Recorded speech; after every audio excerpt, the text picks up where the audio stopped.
ನಮ್ಮ ದಾವಣಗೆರೆಯವ್ರಿಗೆ ಒಂದು good news ಅಂತ ಹೇಳ್ಬೋದು. ಏನಪ್ಪ ಅಂದರೆ, ನಮ್ಮ ದಾವಣಗೆರೆಯಲ್ಲಿ ಫೇಮಸ್ ಆದಂತಹ ಗೈನಕಾಲಜಿಸ್ಟ್ ಯಾರು ಅಂದರೆ, ನನ್ನ ಪ್ರಕಾರ ಅವರು ಡಾಕ್ಟರ್ ಅವಿನಾಶ್ ಪಾಟೀಲ್ ಅಂತ.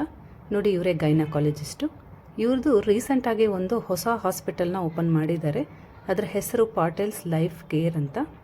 ಇದಿರೋದು ನಿಜಲಿಂಗಪ್ಪ ಲೇಔಟಲ್ಲಿ, ಫಸ್ಟ್ ಮೇನ್ ರೋಡಲ್ಲಿ ಬರುತ್ತೆ, ನಿಯರ್ MCCA ಬ್ಲಾಕಲ್ಲಿ ಬರುತ್ತೆ. ಹೊಸದಾಗಿ ಸ್ಟಾರ್ಟ್ ಮಾಡಿದ್ದಾರೆ. ಒಳಗಡೆ ಹೋಗಿ ಅವರು ಯಾವ್ಯಾವ ರೀತಿ ಫೆಸಿಲಿಟೀಸ್ ಎಲ್ಲ ಕೊಡ್ತಾರೆ, ಯಾವ್ಯಾವ ರೀತಿ ಎಲ್ಲ ಇದೆ ಅಂತ ನಾವು ನೋಡ್ಕೊಂಬರೋಣ. ಡಾಕ್ಟರ್ಸಿಗೆ ಮೇನ್ ಇರೋದು ಪೇಷನ್ಸು. ಅದು ನಮ್ಮ ಅವಿನಾಶ್ ಡಾಕ್ಟರಿಗೆ ತುಂಬಾ ಇದೆ ಅಂತ ಹೇಳ್ಬೋದು. ನಾವು ಎಷ್ಟೇ ಡೌಟ್ ಕೇಳಲಿ, ಎಷ್ಟೇ ಕ್ವಶನ್ಸ್ ಕೇಳಿದ್ರೂ ಅವರು ನಿಧಾನವಾಗಿ ಸಮಾಧಾನವಾಗಿ ಆನ್ಸರ್ ಮಾಡ್ತಾರೆ. ಅದು ನನಗೆ ತುಂಬಾ ಇಷ್ಟ ಆಗುತ್ತೆ. ನಂದು 2 ಡೆಲಿವರಿನೇ ಇವರೇ ಮಾಡಿಸಿದ್ದು, 2 ನಾರ್ಮಲ್ ಡೆಲಿವರಿನೇ ಮಾಡಿಸಿದ್ರು. ಆದಷ್ಟು ಇವರು ನಾರ್ಮಲ್ ಡೆಲಿವರಿ ಆಗೋಕ್ಕೆ ತುಂಬಾ ವೆಯ್ಟ್ ಮಾಡ್ತಾರೆ, ಹಾಗೆ ತುಂಬ ಸಪೋರ್ಟ್ ಮಾಡ್ತಾರೆ ಅಂತ ಹೇಳ್ಬೋದು.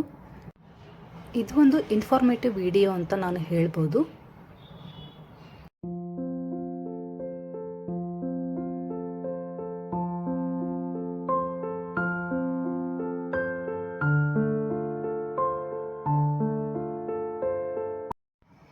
ಈ ಹಾಸ್ಪಿಟಲ್ಲಿ ಯಾವ್ಯಾವ ರೀತಿ ಫೆಸಿಲಿಟೀಸ್ ಇದ್ದಾವೆ ಅಂತ ನಾನು ಲಾಸ್ಟಲ್ಲಿ ಒಂದು ಫೋಟೋ ಹಾಕಿದ್ದೀನಿ. ಅದರಲ್ಲಿ ಇದೆ ನೋಡಿ, ಯಾವ್ಯಾವ ರೀತಿ ನಮಗೆ ಫೆಸಿಲಿಟೀಸ್ ಕೊಡ್ತಾರೆ ಅಂತ ಅದರಲ್ಲಿ ಇದೆ. ಹಾಗೆ ಡಾಕ್ಟರ್ಸ್ ಯಾವಾಗ ಸಿಗ್ತಾರೆ ಅಂತಲೂ ಅದರಲ್ಲಿ ನಾನು ಹೇಳಿದ್ದೀನಿ. ಇದು ಸರ್ದು ಕ್ಯಾಬಿನ್, ಇದು ಡಾಕ್ಟರ್ ಅವಿನಾಶ್ ಪಾಟೀಲ್ ಅಂತ ಇದೆ ನೋಡಿ, ಇದು ಸರ್ದು ಕ್ಯಾಬಿನು.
ಸಜ್ಜನ ಸಾಧು ಪೂಜೆಯ ಬೇಳೆಗೆ ಮಜ್ಜಿಗೆಯೊಳಗಿನ ಬೆಣ್ಣೆಯಂತೆ ಭಾಗ್ಯದ ಲಕ್ಷ್ಮೀ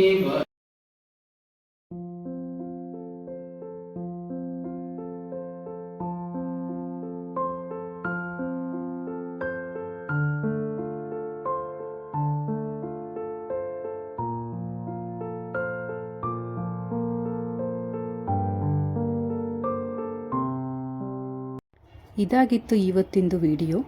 ಮತ್ತೆ ನಾನು ನಿಮಗೆ ನೆಕ್ಸ್ಟ್ ವಿಡಿಯೋದಲ್ಲಿ ಸಿಗ್ತೀನಿ. ಅಲ್ಲಿವರೆಗೂ ಥ್ಯಾಂಕ್ಸ್ ಫಾರ್ ವಾಚಿಂಗ್. ಹೀಗೆ ಸಪೋರ್ಟ್ ಮಾಡ್ತಾಯಿರಿ. Thank you so much.